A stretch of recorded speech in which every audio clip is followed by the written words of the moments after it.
The police has already identified the man whose lifeless body was found in a swamp area in Sitio Lawis, Barangay Mambaling last Monday.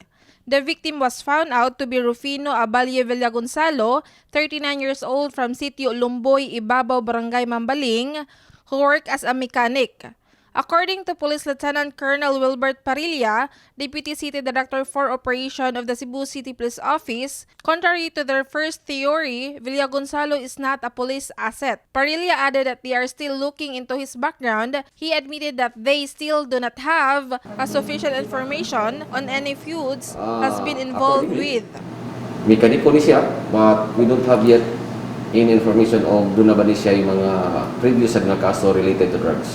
One of the three suspects involved in his death was already been arrested due to the possession of illegal drugs, and it was then discovered that he was one of those who beat up Villagonzalo. The police are still withholding his identity as they are still continuing their follow-up operation on the other two suspects. Section 11, nadakpan ni siya ang Section 11 karon, and he is one of the suspect, and two others at large pa. But they are already identified and they have already the witnesses to file the case. A case of murder is set to be filed against the suspect once the police completes their needed evidence. This has been Sheriza Uy from ITV Cebu.